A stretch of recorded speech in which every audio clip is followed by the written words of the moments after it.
We're about to get underway with our fabulous CEO's Conclave, which you can see there in the middle of the floor. Our CEOs are raring and ready to go. Now, how many of you thought, well, you'll know where you'll be in 5 years from now? Have you ever even thought about what you're going to be doing professionally or personally 5 years from now? Well, we're not just planning on thinking about the future of retail 5 years from now, but we're also going to be discussing it right here, right now, and our CEO's Conclave will be rewriting the rules of retail right before your eyes. Now, this session is a round table, technically not round, it's more squarish, but the round table there is in the middle of the hall, and of course, you are invited to join this discussion. They're going to discuss the state of the retail industry, major innovations and transformations introduced, and what the future holds for the sector. I'd like to welcome our CEOs, Khalid Soliman, from the Group CEO of Jashan Mal Group, Nizreen Shoker, the CEO Middle East of Yux Netapp. You can keep clapping. Ahmed Ragab, the CEO of Baraka Retail Group, Muna Al-Gurg, the Retail Director of Isa Salah Al-Gurg Group, Tapan Vaida, CEO of Papa John's, welcome back to you, who was with us yesterday. We have Kishin Palija, the MD of Geekay, and Carl Masterman, the Senior Vice President, Retail of Sports. And before we get underway, I'd like to invite Shruti Nair, the Executive Editor of Images Retail Me, onto the stage to pass on some opening remarks too. Shruti, over to you.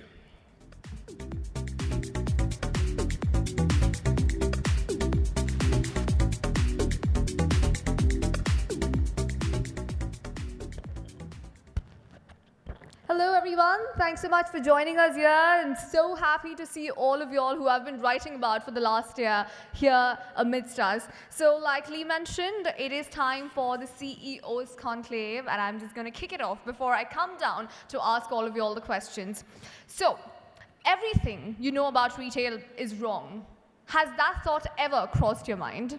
With every passing year, with every new technological innovation introduced, with every new announcement that a Zuckerberg or a Musk or a Bezos comes out with, our reality, as we know it, gets challenged, doesn't it?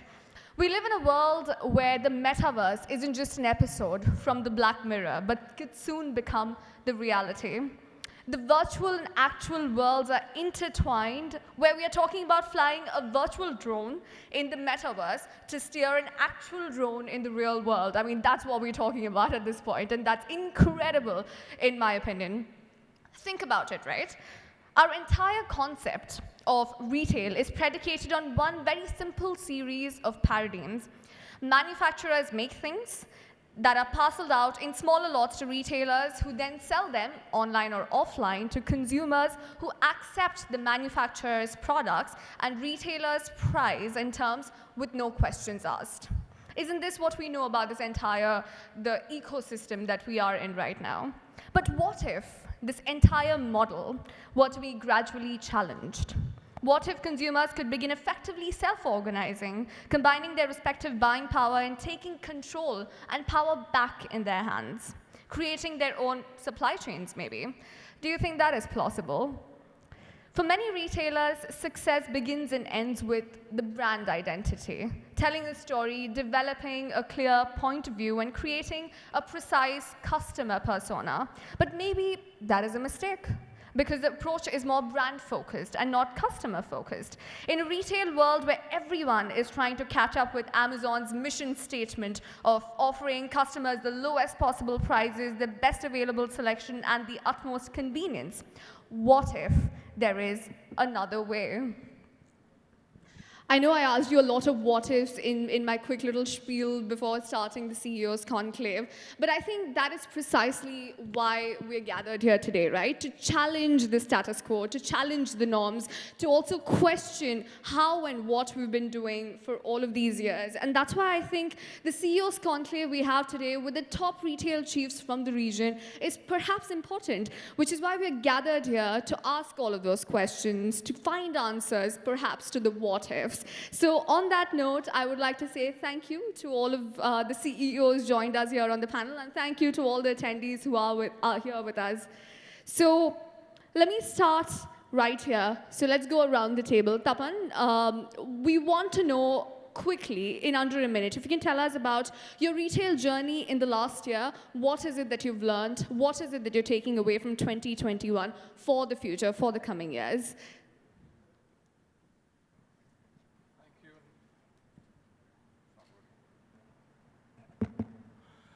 Thank you, and good morning to everyone.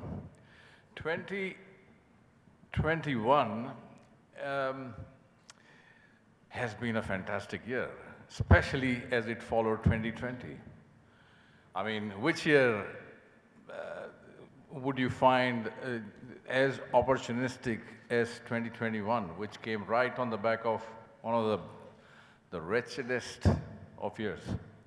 So, at Papa John's, we've had a fantastic 2021. We challenged the challenging times, really, and we managed to open over 15 new restaurants, which was in itself challenging, but the team did a great job.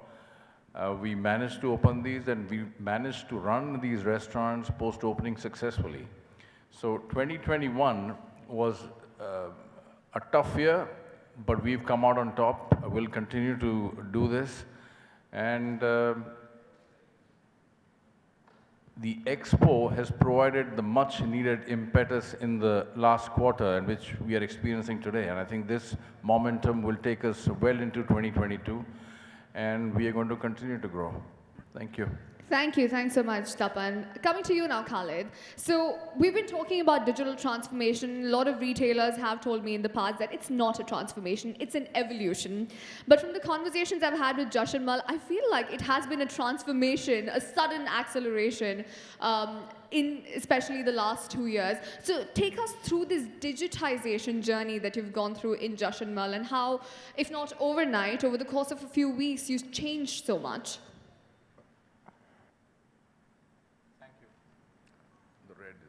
The red one, okay. Thank you, thank you. Well, Josh and Mal, one of family groups operated in Gulf, and it's a 100 years old group. So with 100 years behind you comes lots of growth, lots of development. Some of it controlled, some of it not controlled. We started our transformation journey on 2018 when the board decided to transform the group. And one of the biggest projects in the transformation, or reforms as we call it, was the digital transformation, which started 2018. So that required lots of changes in the group. But mainly the change is a change in people, way of doing things, change in people, ability, and change of all our systems and procedures. So we needed to change, and we started the change by the IT in our infrastructure, and then it followed by bringing in lots of other digital components as we see it today, going into the online sales and online channels. It's a very, very big culture, and to change the culture from the offline to the online or to the digital was one of the serious challenges we went through, but we managed to do it. And I agree, COVID and 2020 was a very helping tools for all of us to really take the tough decisions which needed to be taken into that transformation. And then here comes 2021 as a relief year after all that. So we are in the process. It's an ever-ending process of transformation. And as you mentioned, metaverse now is coming, and it's a journey. Yeah. We are going through it together. Absolutely. We're all going to do it together. Coming to you, Kishan. So you are in the whole gaming space, 30 odd stores, that was going well. And then this year you announced you dipping your toes into the esports avenue. And I'm not really surprised considering how dynamic the market is today. So tell us about both these aspects of your business and how gaming and retail is again merging into this one universe. Right. So basically, I think I'm in a very unique industry which is ever changing, and it doesn't seem to surprise us. I think evolution is an ongoing process in our industry, and our consumers are more fast than we can be. We always have to play catch up, to be honest. With our investment into esports, the idea was to kind of connect with the gamers, connect with the community, and eventually work with these players who have so much talent in our region to grow them and make them so strong that they can go and compete on a national scale with other countries and other regions. And I think overall, it is our responsibility as a retailer to kind of take care of the community and help that community grow.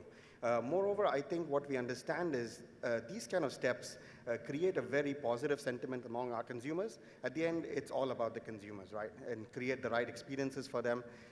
And our objective is to kind of work esports and retail hand in hand and kind of help grow our retail space with the help of these stars and performers that we create eventually, who are kind of role models in the industry.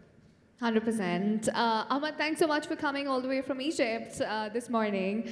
I hope you had a pleasant trip as well. So Ahmad, Baraka Retail Group, again, various verticals, which started with the whole optical side of things, seen major evolution in that. But however, it's your collaborations that have actually caught all of our eyes in the recent past. So what is this direction you're moving towards? Is there private labels or some transformation on that side in your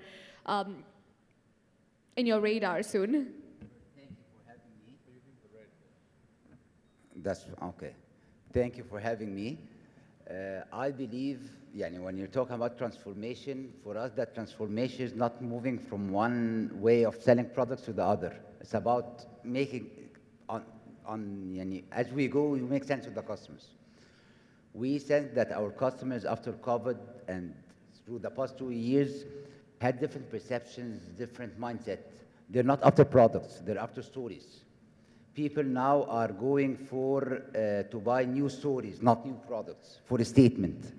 When it comes to convenience, it's not about being present online or offline, it's being present in their lives. We expanded so much our retail network in what we call community malls, where we want to be part of the community, of every community, to make sense to the customers. When it comes to the personnel, we started thinking of having people that can inspire people buying from them. So the collaboration thing is not about moving from one space to another. It's more of, and this is our main mission, that we see our customers and what makes sense for them, and we go there and we offer customers what makes sense for them. For the past period, people were more attached to stories, giving them a statement more than a product for convenience. And hence, that's why we started creating the stories for our customers. Amazing. Great. Nisreen, coming to you now. Yoox Net-a-Porter, global brand, everyone was very excited. And then again, this year, we heard the localization of Yoox Net-a-Porter happening. Take us through your journey, your performance in this region.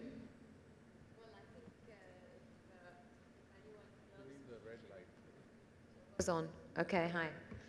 Hi, everyone. Good morning. If anyone knows me, you'd know that status quo is not my middle name in any way. So change was anyway on the cusp of why I came to the business. And localizing the brand. When we think about localizing, it's not about turning a site into Arabic. It's really working with communities. You just mentioned the e-gaming and the e-gamers. In our case, it's artists, it's creatives, it's the whole scene, social media, KOLs, and so on. So being able to provide that platform was really great. What really worked in our favor that probably wouldn't have worked any other way, and this is, I think, when you've been in a market long enough or in the markets long enough and you've seen enough downturns, obviously nothing was like this, you pick up a lot of strength and you learn how to turn something into an opportunity. So we manage 4 brands. 2 of them are on the luxury side, and 2 of them are off-season. And we've had a sub-brand called Net Sustain for a good part of over 10 years. So as there was a lot of pressure on luxury, sustainability, a lot of focus on demand and customers not wanting us to continue to shove products while ruining the planet, it gave us a great opportunity to talk about the responsible things that we were doing and have been doing ahead of anyone else. So that really helped, the localization helped, and we talk about storytelling. Today's storytelling is not just on the front end, it's on the back end as well. I don't know a lot of, I know your businesses, but I don't know you, but I know Mona. So we're also in an environment where during this time, startups really, you can see their valuations grow exponentially, which is great to see for the environment. But some of us are in the value business and some of us are in the valuation business, i.e. some of us are chasing top line and some of us are chasing bottom line. And when you're chasing bottom line, you're going to make very different decisions that are probably more on the back end than the front end, such as supply chain, logistics, and so on, but all in a very responsible way. The cornerstone of our business is clienteling. So not being able to have dinner with our customers, not being able to see them, not being able to talk to them as in physical retail. Our digital business is clienteling as well. That was probably the greatest learning, is that the customer is so versatile, probably one step before metaverse, right? But they're also ready for metaverse. If any of you have kids and they're gamers, you know that for them owning a Balenciaga shoe on Fortnite is exactly the same or better than owning the real thing. So, you know, it's exciting times. Oh, wow. We need to talk about that a little more and probably venture into NFTs as well in just a bit. But before that, let me come to you, Carl. GMG, again, so many transformations, so much news coming from there, from collaborations with RSH, global expansions, and recently you announced a whole restructuring, didn't you, with the whole addition of the workforce. Give us the gossip. What is happening inside GMG? Good morning, everybody. I think that as GMG and now a global well-being company, we had to cement our responsibility across communities. We have 4 verticals: GMG Sports, GMG Food, GMG Consumer Goods, and GMG Health. All of them, we had to have a new earned recognition of the role that they all play in terms of how we better serve communities. We've seen that over the last 2 years. If I reference our GMG Sports vertical, we had an enormous demand in terms of people's well-being from their homes. We had obviously lockdown restrictions, and I think that created a whole new demand in terms of even how people behaved around how importantly they took their well-being and their fitness. So we had to definitely diversify and make quick decisions. We are supported by a CEO that is very focused on a growth strategy, and he's very proud of what has been already achieved in our local territories of GCC. But that also opened an opportunity for us to recognize that why do we need to only focus on markets we existingly operate? We need to look at stretching the boundaries of GCC, hence why we acquired the RSH business. I believe that even though we recognize that we are proud to partner with international brands, we've been very successful at creating our own homegrown concepts. And I think it's a great sentiment to the Middle East that we've been able to take some of the homegrown concepts, and we will be taking them now to Asia as well as North Africa. And I think that gives a recognition and an earned appreciation to the Middle East that if you actually look at our retail platforms, we set a very high benchmark internationally for our standards of execution. And that's something that I think all of us in the room can be proud of, that represents the Middle East retail. It's not always really truly recognized. In terms of the change in structure, well, of course, the pandemic, it really accelerated the importance of one people. We were very fortunate as a one-family cultured company that we were really recognizing the people that really stood by the organization through the pandemic. You very fast earned the appreciation for who was going to really step forwards and take the right decisions to safeguard not just protecting our consumers, but our team members internally. And then also it was about the change management. I think all of us have gone from, we represent over 500 physical stores, but that has to be complemented with an omni strategy. And, there were team members and talent that understood the importance of embracing that change, and there was others that resisted that change. And, we can't fail our consumers by being slow to market. We need dynamic talent that's going to come in and we're going to be retained in the business that respects that consumer-first approach. And that's something that, we have been heavily invested in, whereby we had to make those decisions on the restructuring side. Great, thank you. Thanks, Carl, for that. And Muna, coming to you now. So during the pandemic, what we saw was there were essentially two categories, home and non-home. You've got a lot of luxury home interior brands under your portfolio. So would I be wrong in assuming that the pandemic hasn't probably been as bad for you as it has for the other retailers? Yes, absolutely. Can everyone hear me? Yeah. So thank you very much for inviting me to be part of this forum and to share our experiences at the Algar Group. So yeah, absolutely, you're right. It's been a transformative journey actually over the last 2 years. And there was a reluctance, and what I mean by that is there was a reluctance from managers in the past to sort of invest in e-commerce and digitization. And so what we saw is that the pandemic really catalyzed their change in their way of thinking and really kind of brought them to the table to say, we want this focus on e-commerce. And so as you rightly said, because a lot of our brands fall under home lifestyle, so home appliances and luxury, but also mid-range furniture, once we sort of really invested in e-commerce, we saw this whole array of chefs and people at home really looking into their hobbies. So everybody became like a bread, maker or so people were really buying a lot of our appliances, and there was this huge surge in terms of people buying a lot of home appliances. Another thing is that people were sitting within the confines of their four walls, and they wanted to see a little bit of change within their homes.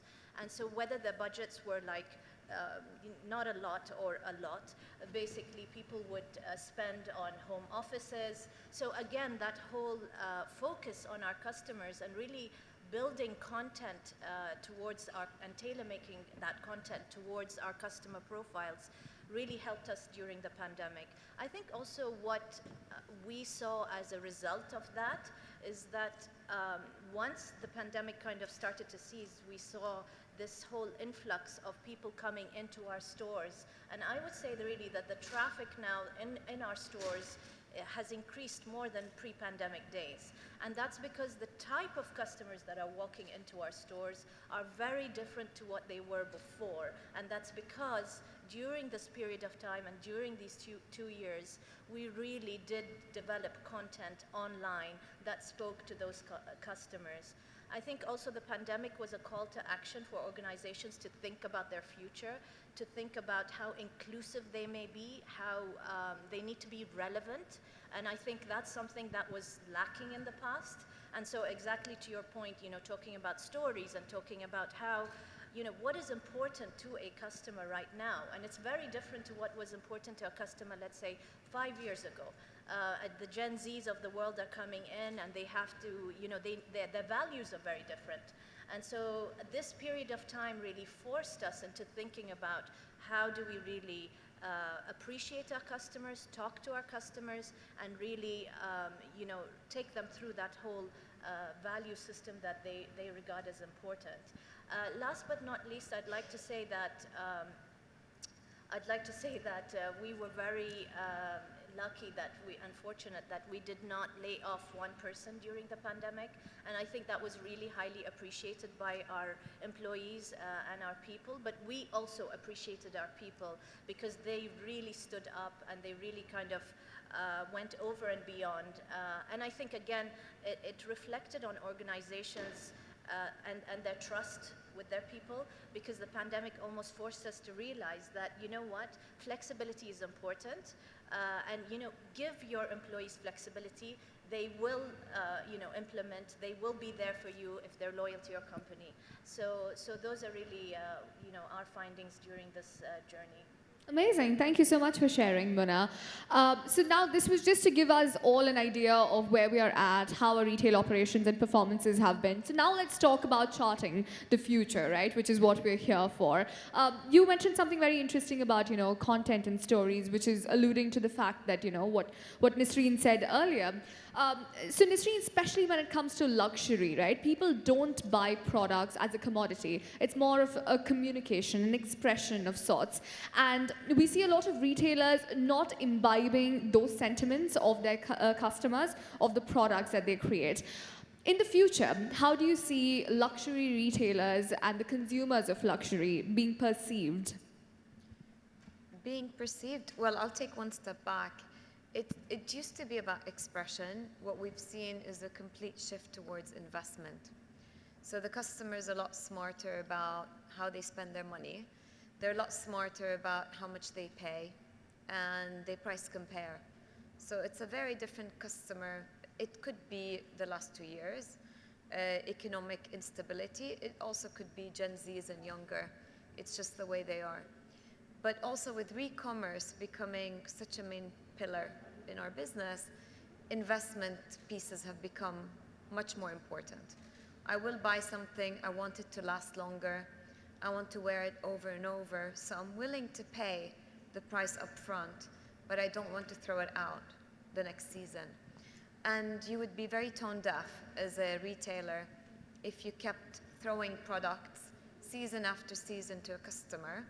So during the pandemic, for example, what we did was, rather than working with customers on just sales, we were working with them on redefining their closets, working with what they have and adding to them.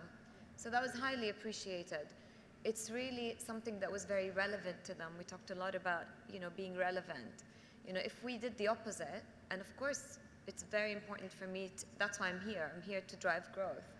And the critical part is to drive the growth of the business.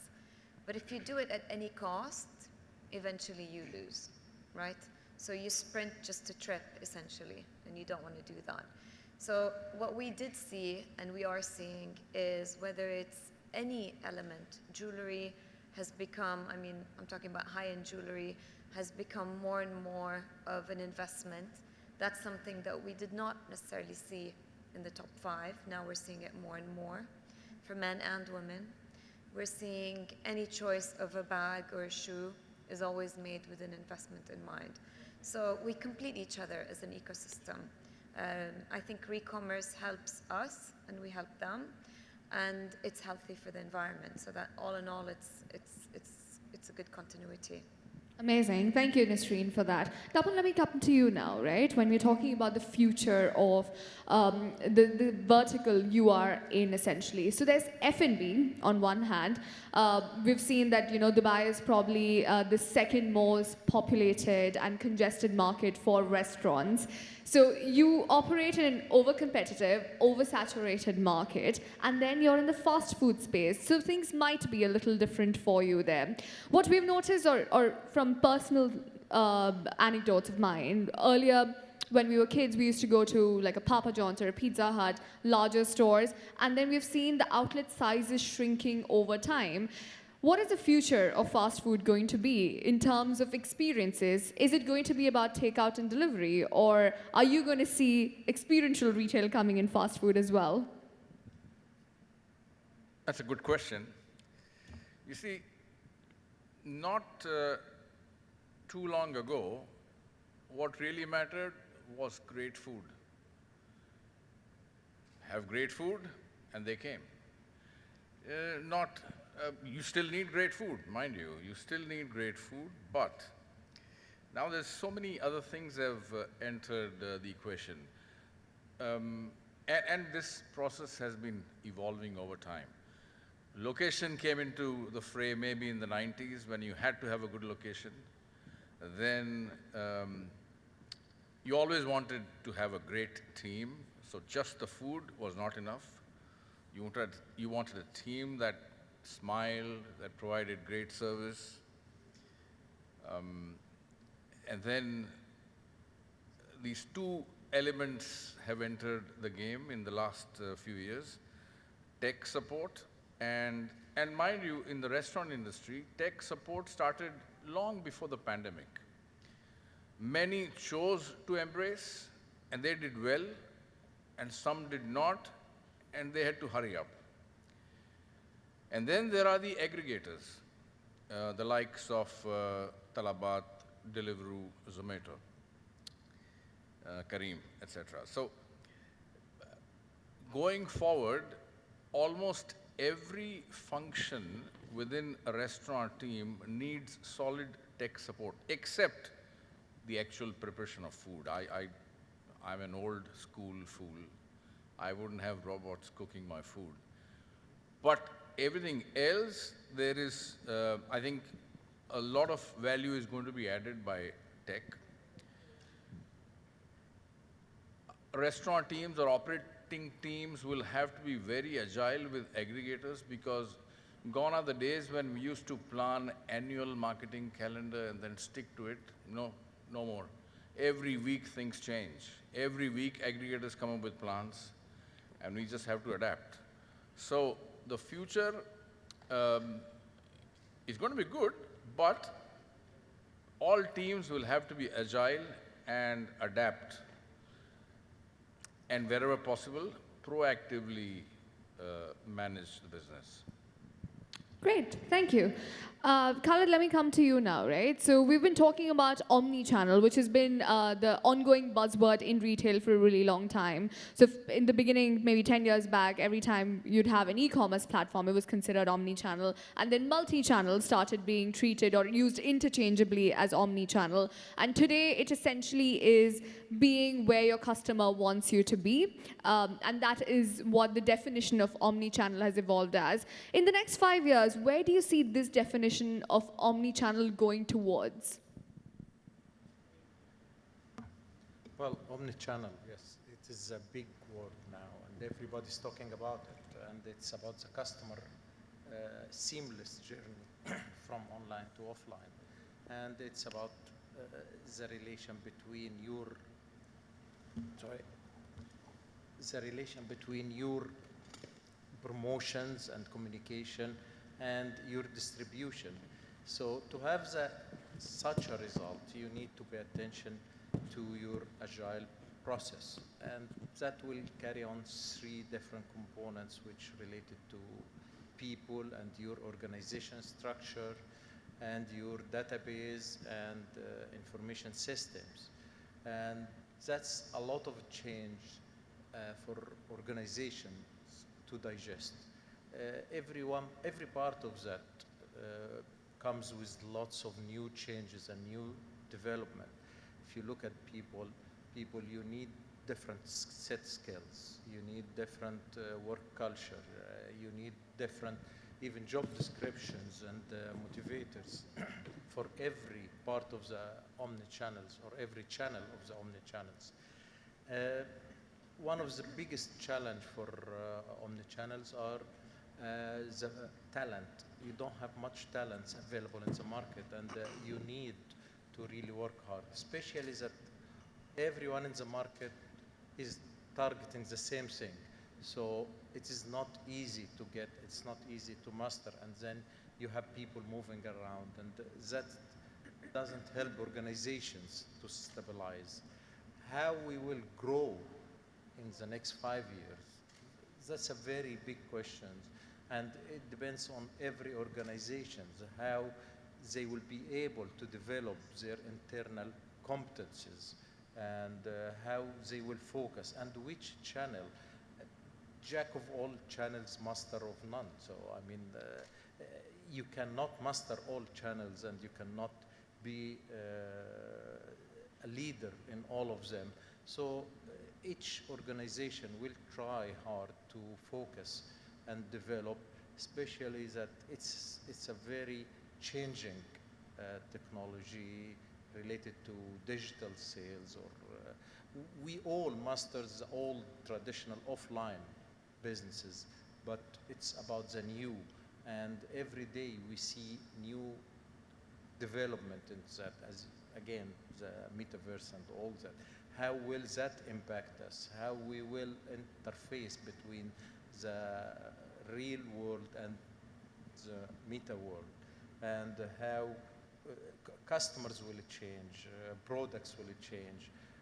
Now digital products are on sale and people are investing in it, and how that will impact the real products, where customers will invest their money. So Omnichannel will remain, but I believe the digital world with its sub-channels will develop much faster and much bigger and will be more interesting, especially for Generation Alpha, which will take over in 5 years, and that will be a challenge for all of us. Great, thank you. Generation Alpha is essentially what you are preparing to cater to already, right? Considering its games and considering there's already so much integration of AI, VR, XR technologies in what you do. However, let's take it in the retail context. We are seeing gamification coming in retail, like we mentioned earlier. We are seeing AR experiences. Even in fashion brands, we are seeing virtual try-ons and all of that. So talk us through this amalgamation of gaming in retail and retail in gaming.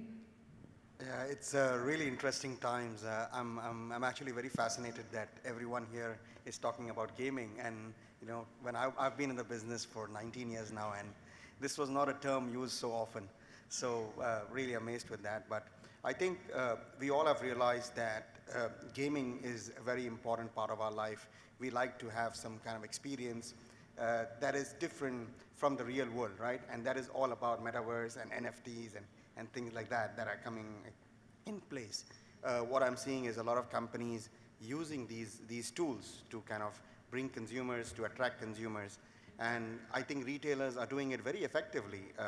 If you look at online retailers, I think they have taken kind of a lead on it, where they use gamification to even log in, for example, or even something that makes them stay on the website. Nobody really wants to lose a consumer. Nobody wants a consumer to go out of their website. So it's all about experiences, right? And I think gamification provides a great tool to provide great experiences for consumers.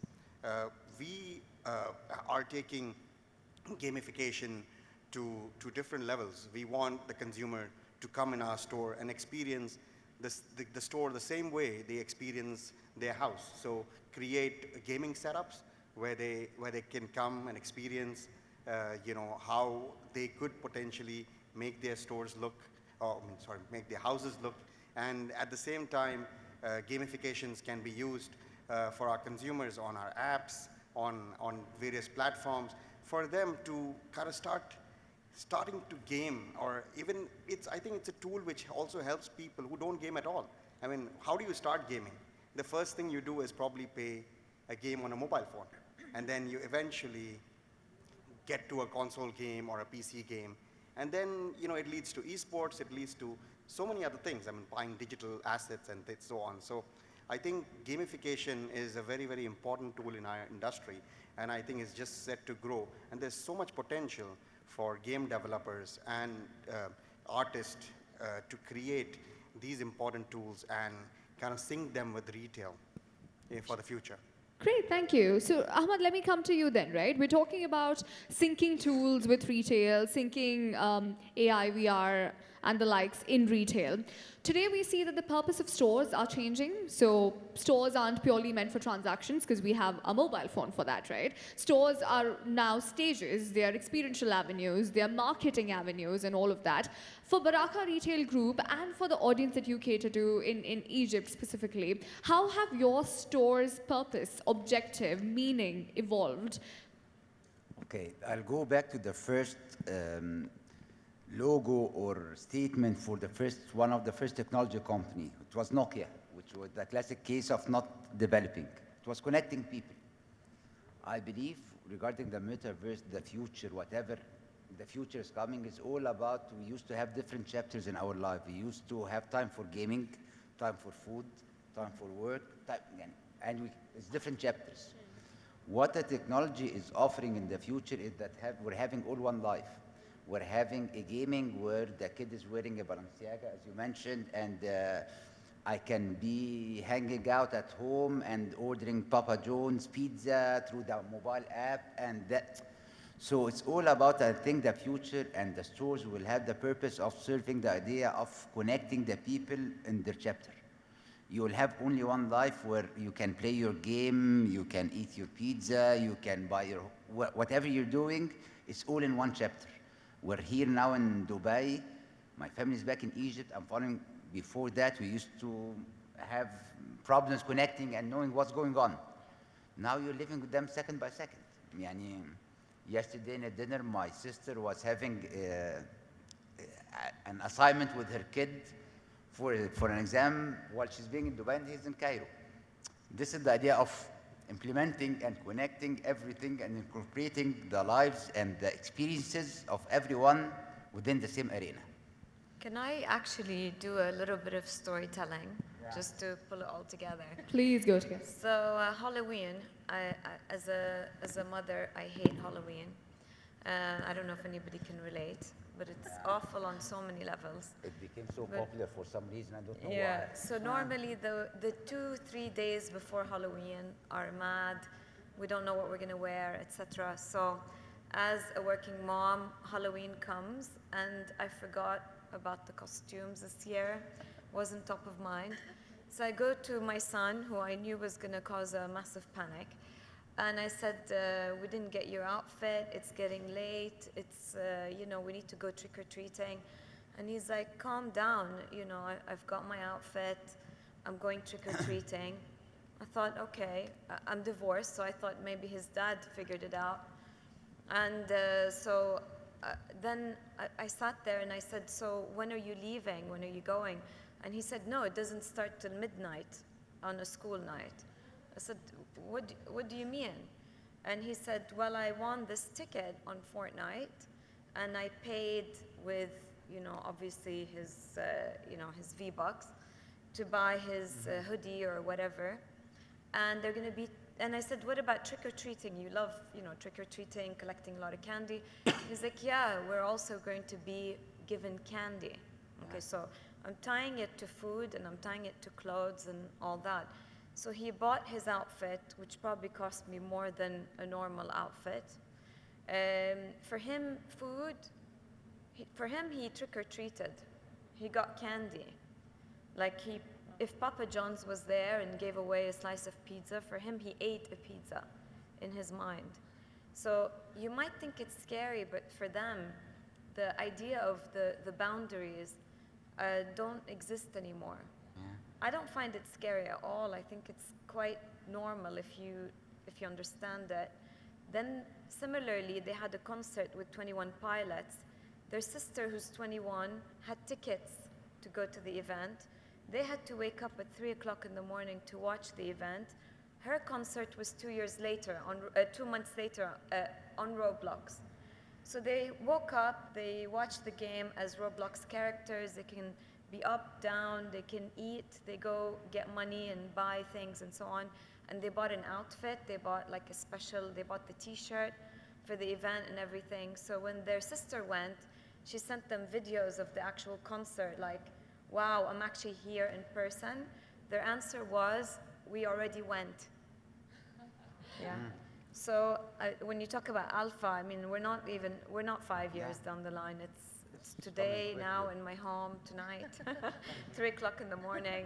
But honestly, tell me on that line, right? Like, how sustainable do you think this is? So these are, I mean, I know you said that you don't really believe that they're not real experiences, and your son doesn't believe that, or your child doesn't believe it, that it's not real. For example, the pizza, when you said that he ate it, in his mind he ate it. But how sustainable is that? How long do you think that will last when people are craving those social interactions, when people are craving those real experiences? Do you think this virtual world is actually going to be the reality in the long term? I have a friend who has 13 and 15-year-old kids, and she said she doesn't know any of her kids' friends. And I said, yeah, I mean, maybe it's different. She said, no, they're all on Fortnite, so I don't know who their friends are. But they tell them everything. They share their problems, they talk to them. In fact, especially boys, they're much more comfortable anonymously talking to their friends. So I think it's very real that this is their world, and they make friends based on someone called Velver XP10 or whatever their name is. It doesn't matter what their name is. That is their name and that is their friend. And they talk to each other as if they've known each other a long time. Obviously, as a parent, it fills you with fear of all the possible issues that can happen, but let's take the negative element aside and the safety elements aside. You know, when you talk to the people at Epic Games or Roblox, it's fascinating what's coming next. You know, imagine Expo, how beautiful it is, experiencing the waterfall, all the experiences there. You can totally see that happening on Roblox, you know? And the kid wearing a Gucci t-shirt that they paid $14 for instead of 1,400 dirhams for them it's exactly the same. So I think for them, they've normalized both worlds perfectly well. Great. I'm going to ask this to the audience here, right? Like, from what Nisreen has said, she's told us some very interesting stories here. Does this sort of scenario scare anybody? Or am I alone of being in this virtual world? Does it scare anyone? Show of hands. A few people, that's it. Okay, so I think everyone has sort of accepted that. Sure. You know, Shruti, I think we need to understand why this is happening, right? I mean, if you look at our kids today, they start off using an iPad at the age of 4 or 5 years. They are way ahead in technology than us. And they're living in a very, very different world. In a school, I mean, my kids take an iPad to the school. They spend about 8-10 hours, and then they come back home and they're chatting with their friends. And for them to purchase something online and being in that world online where hundreds of their friends can see it, that experience beats, you know, going to a mall with 5 friends. So this is just going to continue. This is just going to grow from here. I think this is a generation, I call it the iPad generation, which is kind of heading to that model. And this is only going to grow from here with more and more people getting involved. More and more people are going to be online. Yeah, I think it's not about why this is happening. It's about seeing what's happening, digesting what's happening, and being part of what's happening. Correct. Yeah, 10 years ago, digital cameras were something very big. Now, it doesn't make any sense for anyone to hold the camera. You have everything here. But I think if we don't need to find the reason why this is happening. We need to understand how can we make sense in this transformation. And for example, Balenciaga, the store that was mentioned, became the smartest because of the Fortnite thing. My daughter is 11 years old. Her dream once, the first luxury item she wants to own is a Balenciaga shoe. It took me a while to convince her that it's not for her age. You cannot wear a Balenciaga. Said, come on, I wear it on Fortnite. So my kid, when his friend wore his Balenciagas to school, his response was, he's so stupid. Why did he pay so much? It's a lot cheaper on Fortnite. Yeah. That's a smart kid. But I think And this by is the where... way, I can get him a discount. you're working in the luxury.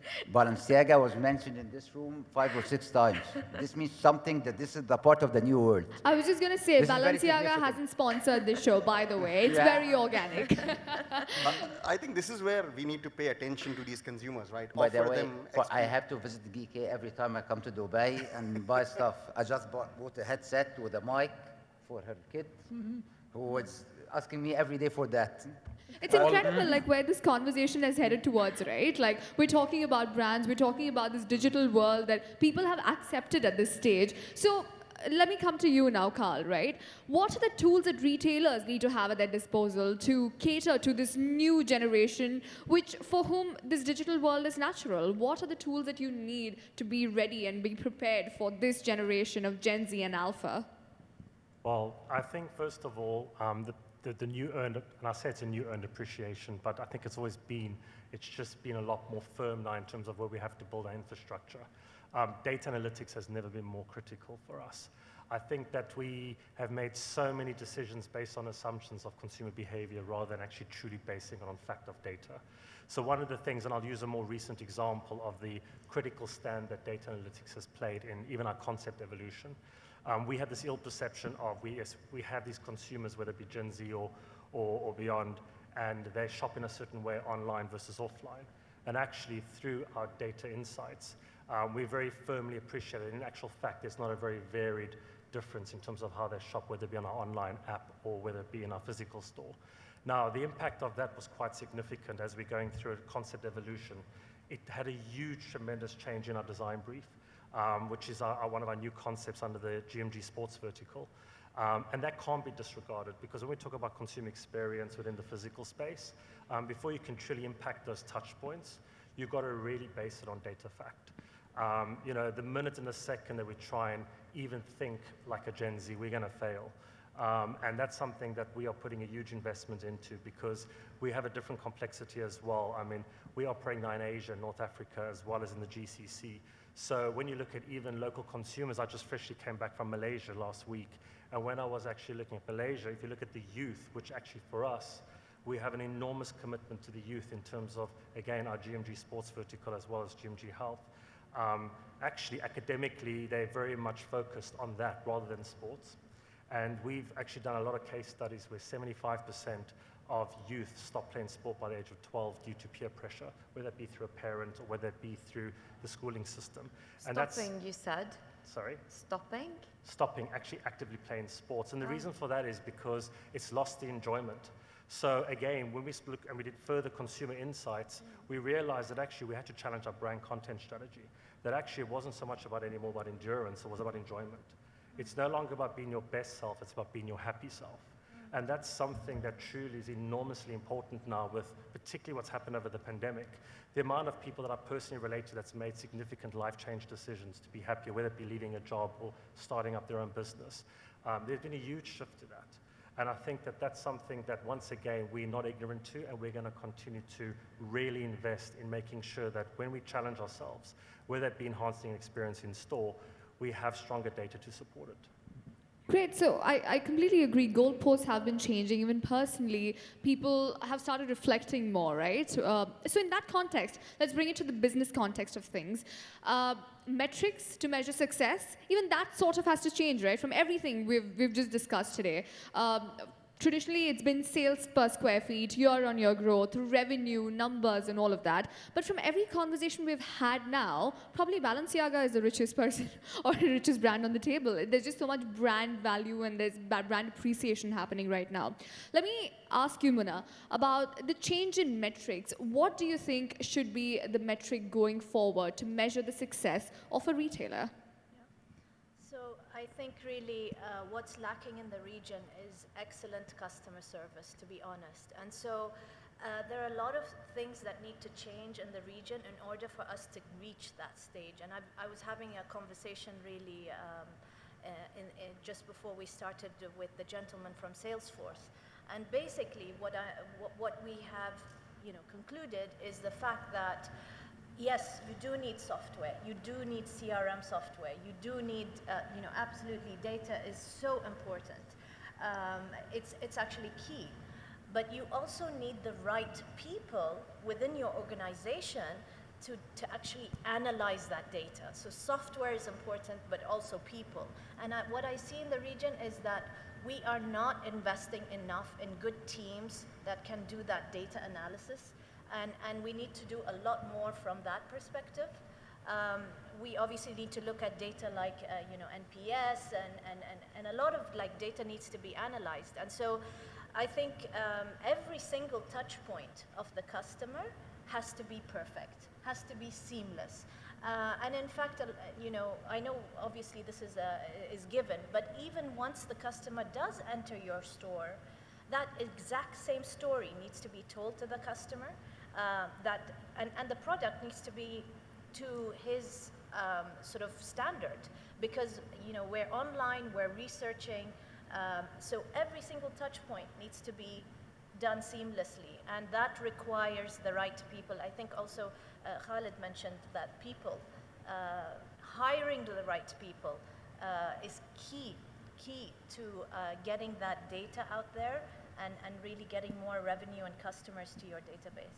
And our KPIs have not changed, actually. Yeah. So the only thing that's changed is we don't talk about them anymore. Yeah. They're what we call qualifiers. Yeah. So including supposedly the best customer care should become like the West, the qualifier. Absolutely. It's not something that sets you apart. It's what the customer expects as a base.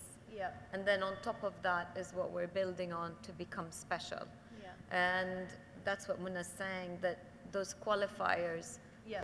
are still not qualifiers for us. And to But be, those metrics that you talked about, the Yeah. business metrics that we were all learning here at Retail Middle East 8-10 years ago, now we don't talk about them because they're integrated in our everyday, which is great. We've come a long way, but Yeah. there's a long way to go. And to be honest, to hire the right talent, you need to be involved, as in we need to Yeah. be involved in that hiring process, because we understand what we'd like to achieve. We are going to ask the right questions. I don't leave it up to just the HR manager to I get involved with key people who are going to make a difference to my business. And what I mean by key people is not just general managers. I'm talking about even the guy at the back end who's going to do the analytics. I get involved with hiring those type of people because I know what I want to achieve with the business, you know? And I think data in the past has been about how did we do last week? How did we do last month? That's not going to work anymore. What we did last month is important. We'll note it down. So if there's an hour meeting, 10 minutes are how we did. The rest of it is what are we going to do? And what do we project next week is going to look like, or tomorrow is going to look like, depending on the metrics. So data is changing from analyzing the past to forecasting the future, depending on many different elements, depending on the business. If it's a business that relies on traffic, or weekends, or weather, or a brand that relies on those elements versus something else, the right data sets and the right extraction, the right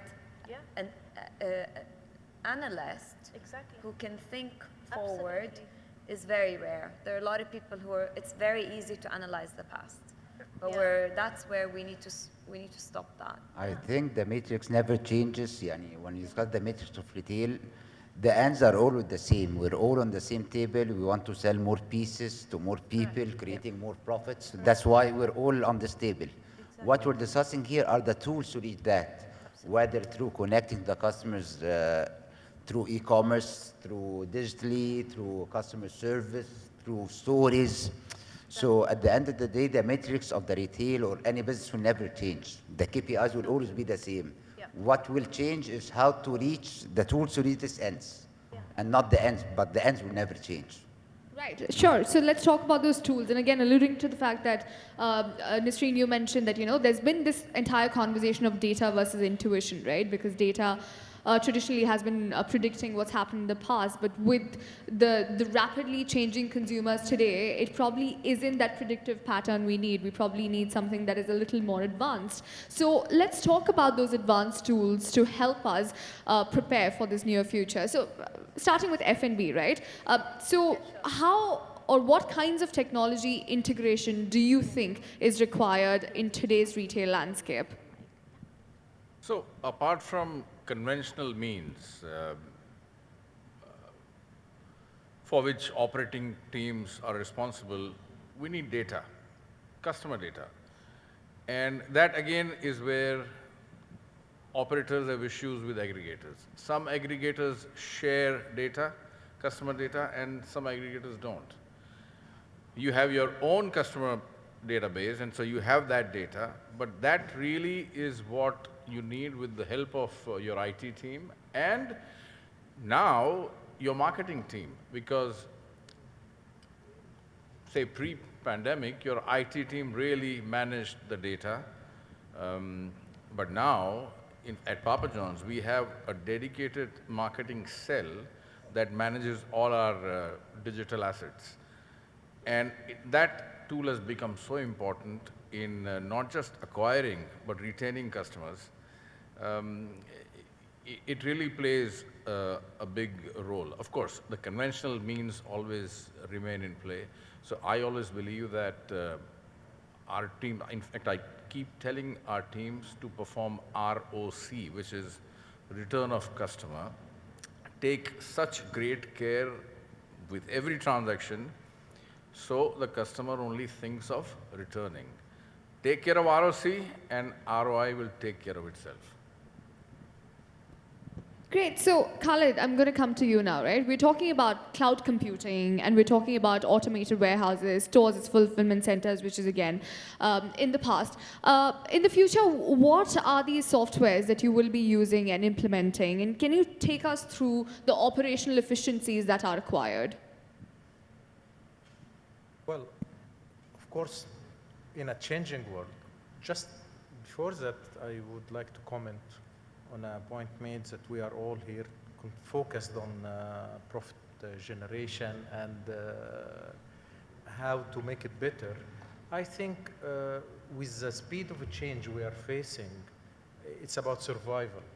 Because what's happening with the speed of change in technology and in tools, many retailers may not make it with the new generations. And that if the strategy makers and if in the boardroom we are focused on the profit, I don't think we'll make it. If we are not focused on tomorrow and on how we will make it through these kind of waves of change and waves of technologies, I don't think any of us will be able to survive such. And here we are talking, we used to see a change every 10 years or every 20 years, and we used to talk about the change. And then it is about the speed of a change now. It is so fast that we don't invest good time to talk about each wave of a change, you know. And now we need to be focused.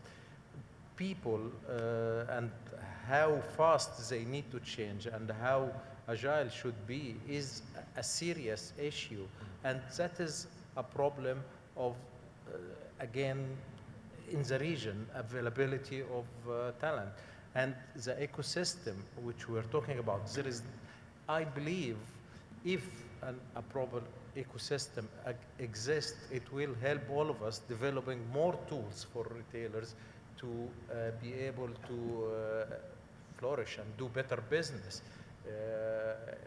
But again, we have to stay focused in the digital world because that's where everyone is going, where all generations will invest in. And I believe while we are trying to retain what we have as much as possible and make the best out of that, we enjoyed very long time out of that, we have to stay focused on the speed of the changes happening and the new technologies. Let it be the meta world, let it be a VR or AR or any of those channels, but they are, in the end of the day, it's a digital world with so many sub-channels happening now, and each channel of them will need specialized management and a new strategy, and we need to stay focused on developing such rapid new strategies to catch up with each of these change. 100%. Let me come to you now, Carl, right? So we are talking about tools, we are talking about technologies, but we also are talking about strategies at large. In that context, we've seen that GMG has been diversifying its revenue models, spreading its arms, trying to venture into different categories. Is that a tool for your survival? Is that how you're ensuring your survival in the industry, by venturing into different categories? Is that something that retailers need to start looking at, diversifying their revenue streams and business models? Yeah, absolutely. I think also it must be said that there's been a lot of talk around digitalization, and there's, of course, we understand that that is going to be the way forwards, but we can't disregard still the important role that brick and mortar will play. You know, if you look at the local markets we operate, there is still, you know, part of the social fabric is shopping malls. Whether you're going to Asia, again, just coming back from Jakarta and from Kuala Lumpur, meeting, you know, most of the CEOs of the malls, there is a strong reinforcement that there's still a huge appetite for consumers to be excited again shopping in physical space. And I think that really for us, it's the bigger investment in terms of how we diversify, ensuring that that seamless consumer journey really is seamless. And it's challenging everything down to even accessibility of live, accurate inventory. I think most people can identify that that comes with enormous commitment and enormous challenges just to get that right. But that's really the space that we have to continue to remain in to make sure that that is enabled. And then challenge anything from talent acquisition, talent retention, like we were earlier saying, that has to be challenged, because that's going to be, like we both said earlier, and yourself, that is going to be your biggest enabler to it. And then also it's about consistency. I think one of the things that we recognize even pre-pandemic was, even on the GCC, was operating with absolute consistency across all countries, and not using excuses as to why you're not consistently operating at a certain benchmark. And that's something that probably has been one of our biggest enablers, whereby we actually recovered very strongly out of the pandemic. I'm talking about on-the-ground investment of talent, as opposed to trying to operate business models from a headquarters in Dubai, trying to operate an Asia business model from a headquarters in Dubai. And that has truly been one, again, of a big enabling to what we've allowed to evolve. We've also committed to ensuring that, again, supply chain management, the pandemic really accelerated where we really needed to look at transformation projects. And again, you can't shy away from OpEx investment. Again, if you're gonna, look at it from a short-term perspective and look at it from a quarterly P&L, well, unfortunately, that's going to be far more troubling for the sustainable model of your businesses, especially in the retail side. And that's something we've been very firm on, down to building mega DCs. We just, got over a kilometer mega DC in Jebel Ali. That investment, of course, we can't be a reputable distributor if you don't have that efficiency.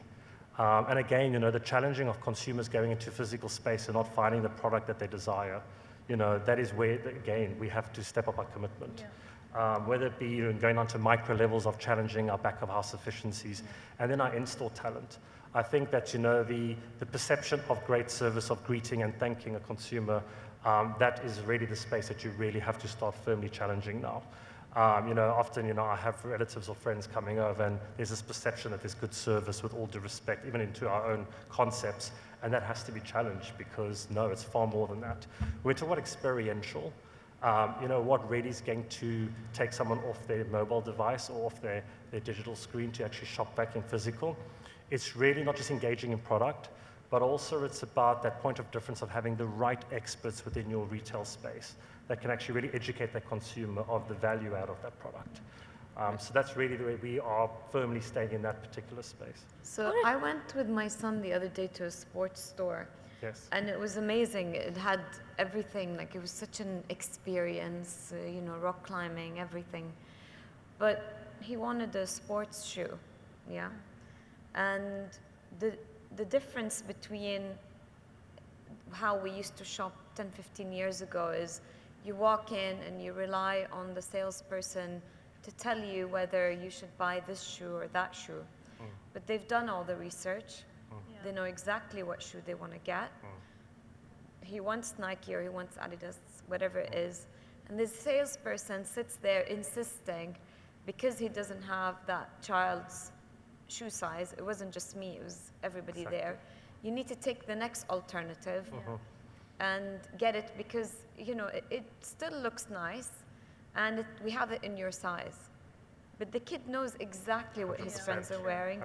He knows exactly what he wants, and if you don't have it, he's going to go elsewhere. Probably didn't even notice all the investment that was put in the coffee shop and the rock climbing, and they just wanted that shoe in their size, and they wanted to get out of there. And Yasreen, that really goes back to your point about analyzing trends and the future. So not just analyzing like data from the past, but really having people analyze the trends of the future, and then, as you rightly said, ordering the right products that speak to those trends, right? And so really like being in tune with what's happening globally, but also what consumers want regionally, But Mona, also that brings a point of how educated our customers are. I mean, they are much better now, and that is a problem for our people selling, and they need to be really up to the challenge, because what they are facing today is a very well-educated customer, and he's young, the customer is young, but he knows how to research, he knows how to compare, he knows how to find the exact requirement, and if the salesperson offline is not well equipped with this information, which usually they are not, you have an issue. But I think really for us, this is where our Omni strategy comes into play, right? And I think that where there should be a touch point, for example, with that. If we weren't able to serve that consumer at that particular store, there should have been immediate accessibility to, okay, well, which store could you get it from? Yeah. Is it a click and collect model? Is it a delivery back to your home within 24 hours or same day delivery? And again, that again is something that organizations have to, brands have to Like embrace 3 themselves. to 5, maybe. Exactly. Let me- It needs to be, and also the SLA of service is going to be more and more demanding in terms of I want it now, Yeah. I want it same day, with not 5 hours. So again, the amount of investment that that's going to entail to ensure you can deliver that trusted service of timeline is going to get increasingly important. Let me tell you a story that as to this discussion regarding what we're discussing about the new trends and how retailers can shift. Everyone, I think, knows the Yeezys with the Kanye West thing. Yeah. It went crazy last year. They showed around officially 1.6 billion pairs. And till now, I cannot understand why this hype about this is, why? What's it's so expensive? It doesn't make any sense. So the guy took his money, invested, and acquired Gap, or took a stake in Gap or something. Gap was the definition of a boring brand. A brand that was خلاص, يعني on the ventilator, and now to buy something from Gap, you have this new puffer jackets. It's 6 months in advance out of stock, and it's for $500. It came to my knowledge also that people starting to trade it in the black market.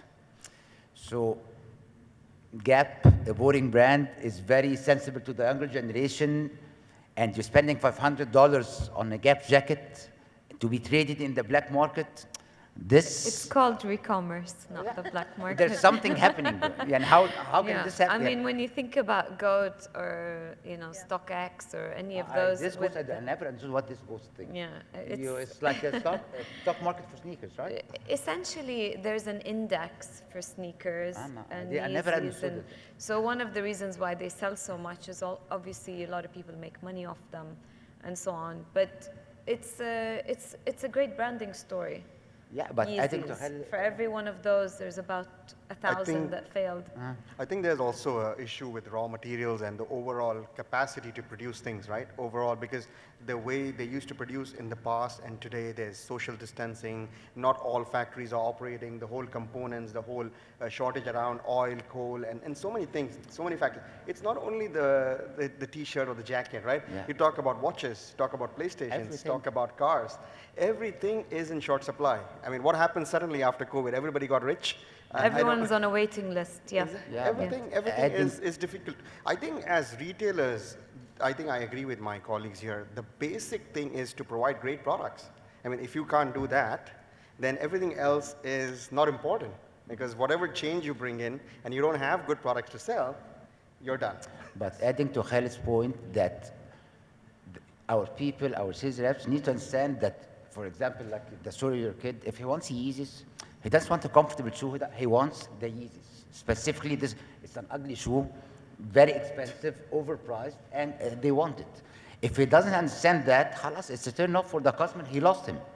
Maybe if I understand that this is Kanye West, مش عارف the Kardashian husband, he can connect to him and lead him to another option. You can get this, he made this collaboration with Off-White, so he'll understand his needs. So our people need to understand we need to go forward to our customers and come back through their minds and that's a new accordingly skill, develop. yes.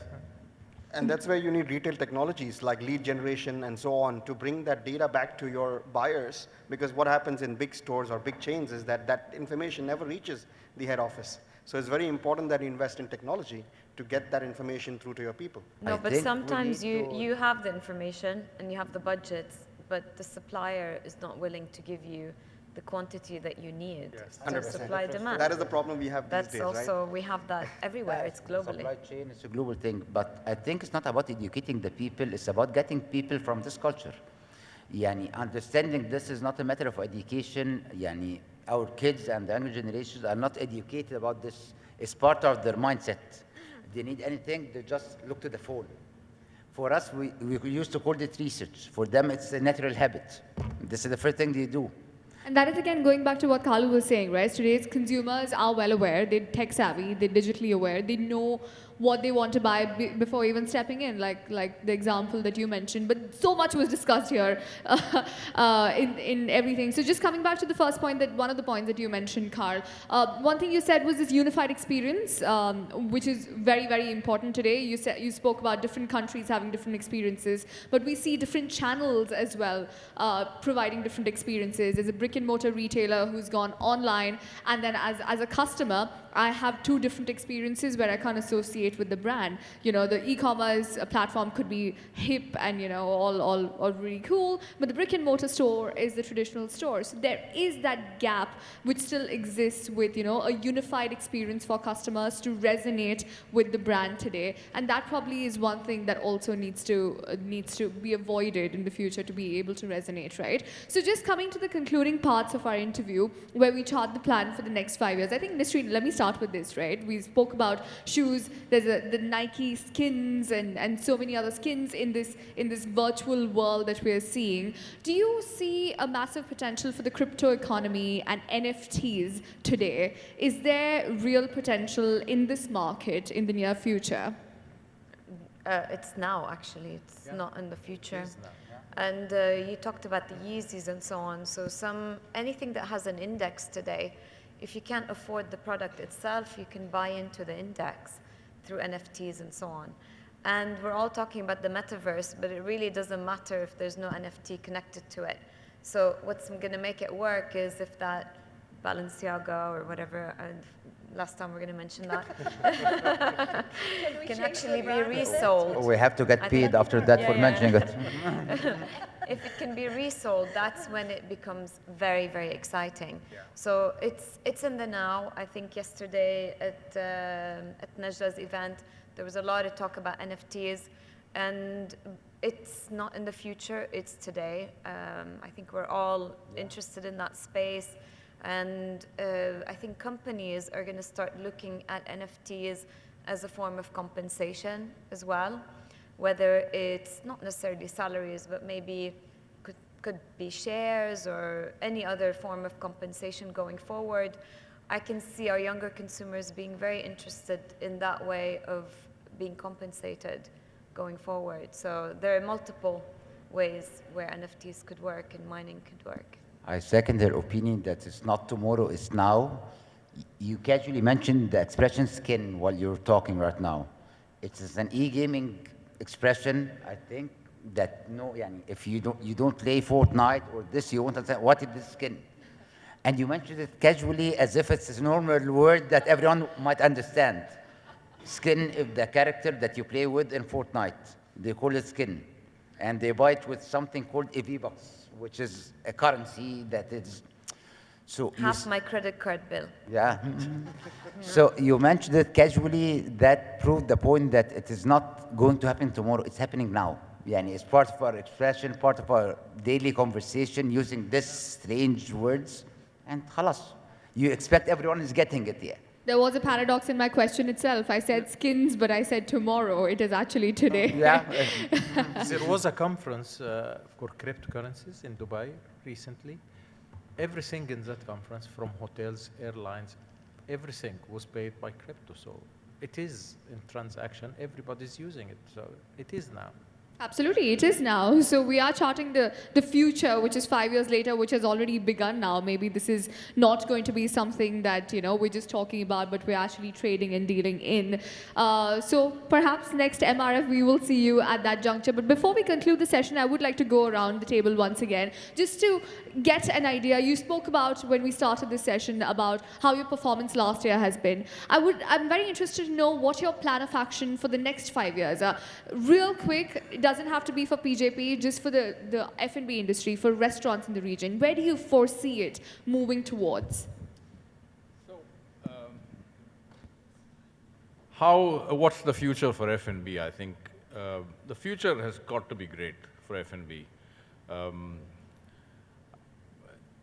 Yes, the kids have started using iPad. The kids have stopped doing A, B, C, D, but the kids are going to eat 3 meals a day. And one of them will hopefully be pizza. So I think the future of F&B is great. Is that so for every business in F&B? No, not really. I think businesses will have to play smart.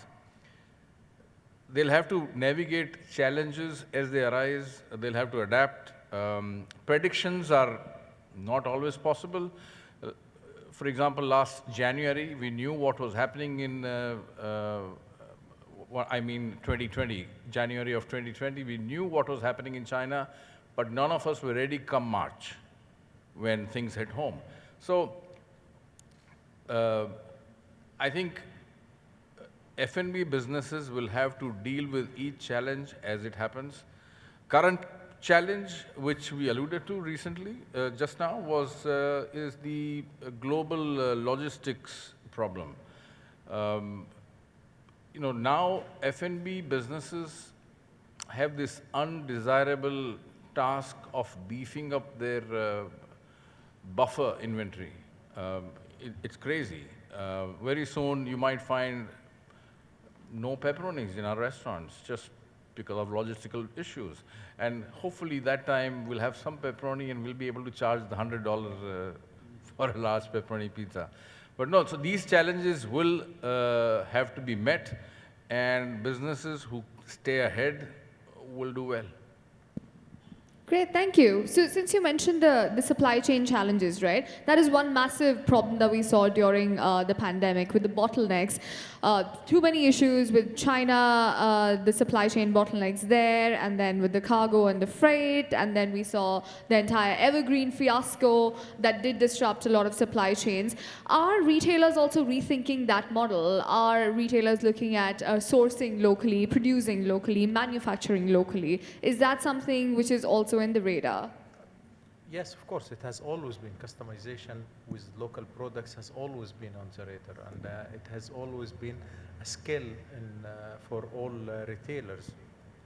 But it is, we are not in a place where you have lots of options, so you will always need to source. I believe the supply chain difficulties will not last long. It is a matter of a year or so where things will go back to its normal level based on the new norm. And the new norm will not be what we used to do. So, with current sophisticated algorithms, with current sophisticated AI programs and all solutions, I believe things will not be a challenge anymore. It will be back to the capabilities of retailers to adapt to the new change and to the new available tools to make the best out of it. Right. Kishan, coming to you now. So obviously, in the last few years, you've moved on to the esports arena, and that is one key business revenue stream for you. Going forward, what is it going to be for this arena? You mean for esports or for GK as For well? gaming retailers. Yes. So basically, what we are trying to create is really an ecosystem. The consumer is there.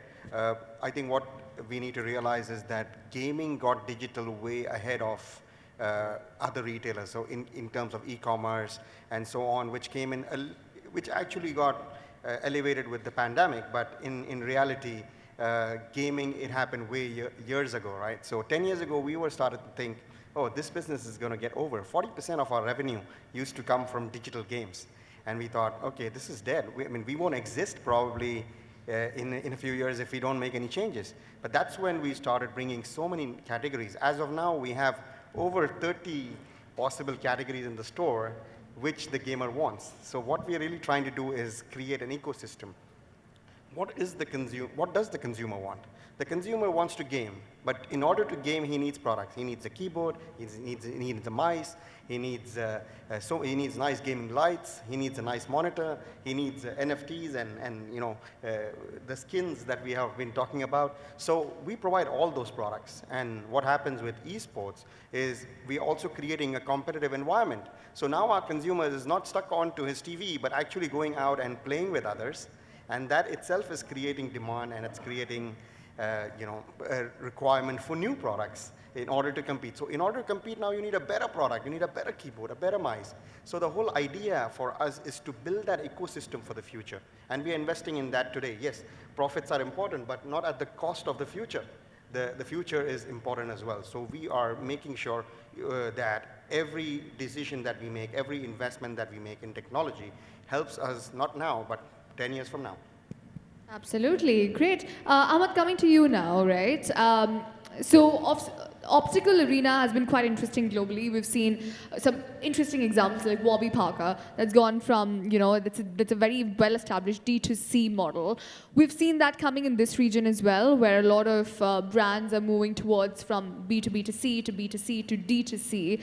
What potentials do you see in the D2C space? Are we going to see more of that in the Middle East? Yeah, I believe it will keep on.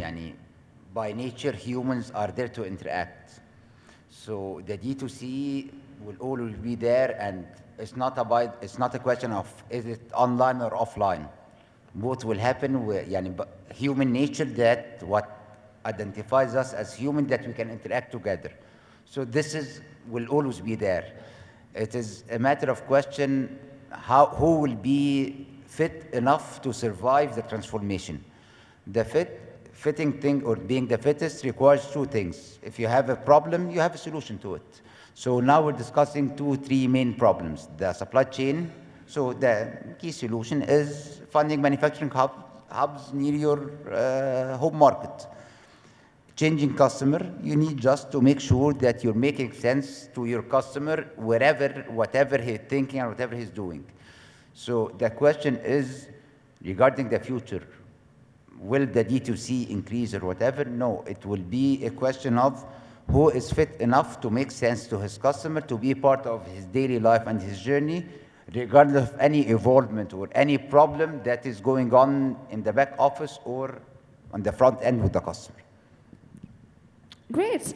Nisreen, coming to you now. I'm very interested in understanding content and context, right? And the role that it is going to play in retail. We've seen it taking a more predominant position with every passing year, where people are resonating or connecting with brands that have great content, and they're also in a lot of ways willing to let go of some of the experiential flaws they face otherwise because of this. Do you see it playing a very important role, especially in e-commerce? You mean social media influencers and so on, Not just influencers, where you don't really need an external third-party influencer, where the content is being created in-house by the brands themselves. I don't think it's one thing alone that works. It's a combination of factors. What matters is being relevant and being fast and being very quick. So whatever fits the brand, every brand is completely different, and every brand works better on some platform or the other.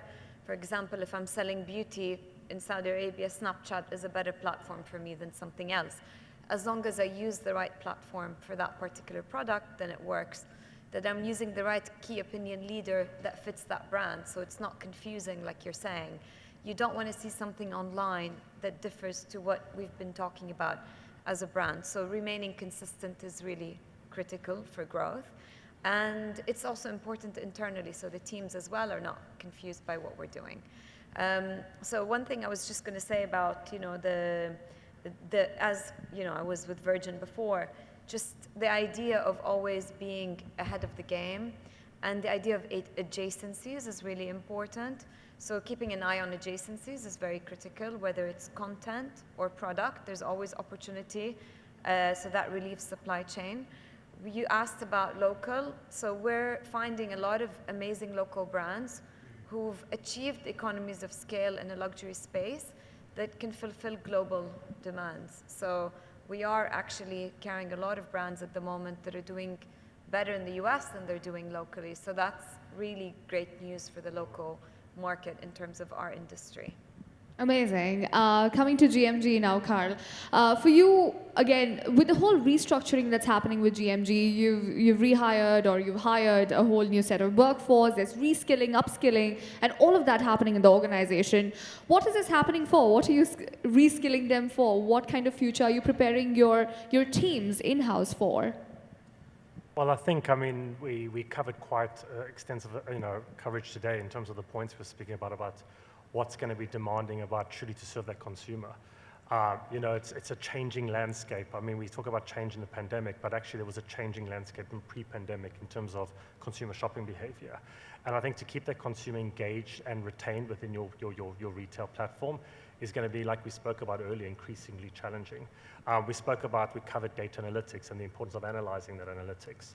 So for us, it's about scaling up to make sure we don't just acquire the right talent, we have to challenge every single thing to retain that talent, because that's what's going to become increasingly difficult, is the fact of, one thing is acquiring the talent, and even that becomes a different challenge, because if you start to attract the younger talent that's coming through that's going to be in demand, well, then they're also going to look at your entire value system of your organization. They're going to look at things like flexibility, what you spoke about earlier. So adaptability is going to be important. For us, that restructuring in terms of scaling up is making sure that we don't fail that consumer. We heard about earlier how we missed a consumer, or in a sports store, that because their size wasn't available. Now that might sound really micro, but that is a huge issue. If you want to sustain in the physical space outside experience, you've got to have the product availability, whether it be through your omni capability of click and collect or save the aisle or endless aisle, or save the sale. Those are all critically important, but it requires the right talent to be able to make sure that that's implemented. And I referenced earlier what I said. There has to be consistency. We currently operate 9, 12 countries, and we're soon going to be venturing into more. And if we can't sustain that consistency in the 12 countries, well, that's going to slow us down tremendously. And like I said, GMG has cemented their responsibility of a well-being global company, and we can't fail our consumer because we didn't take the right decisions of having the right talent that was going to serve that consumer. And that's really why we're going through the restructuring that we are. We're challenging not just in terms of our internal talent, but we want to make sure also equally important with the retention. I think that we do need to recognize that even in our local companies, we have phenomenal talent. And I think we need to make bigger examples of them as well. I think that often, what we found during the pandemic, you can't take any of that talent for granted. You really got to stand your ground in terms of recognition. And you really, that's why we're so invested in our one family value in GMG, because they've got to feel part. We're a family-owned company, we're proud of that. But our teams have to feel part of that family dynamic. And that's something that's also increasingly important, because to sustain that while you're operating in more countries, to keep that element, that's something, again, that we heavily invested in terms of how we will achieve that. Great, thank you. And finally, coming to you, Muna, just to wrap this up, right? I don't know why, but we have a lot of P's in retail that everyone alludes to as the key elements that people need to take care of: people, product, purpose, profit, process, etc.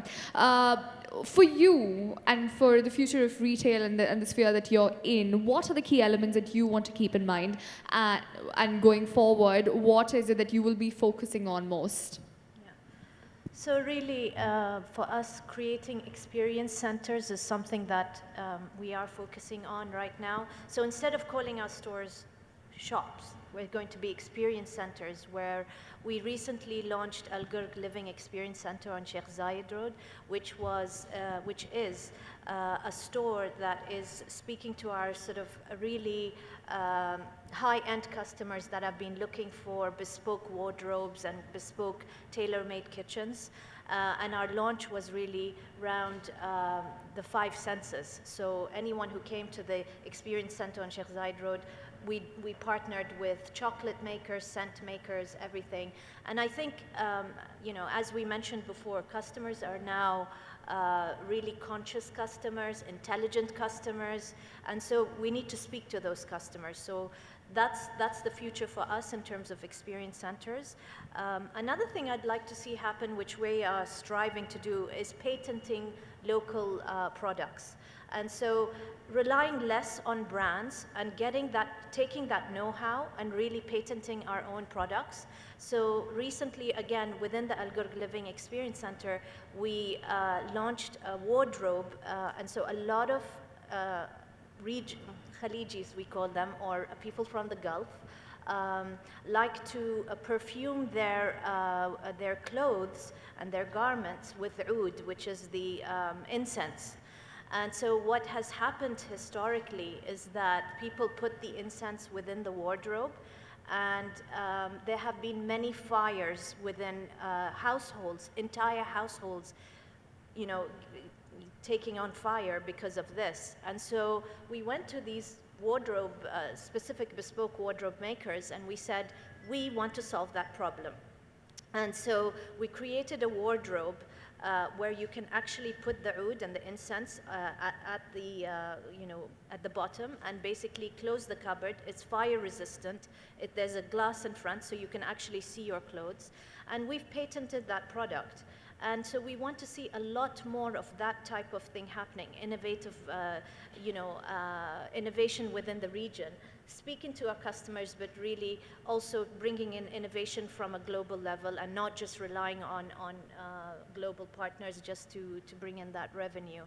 And again, last but not least, to your point really about values, I think that customers really are going to really buy into your values. So in the future, I'd like to see the Algur Group be a company that people really rely on from a sustainability point of view, from speaking to their values about whether you are interested in the environment or whether you are interested in women's rights or gender equality. I think it's really important as a group to really take those values and really work on them within your group.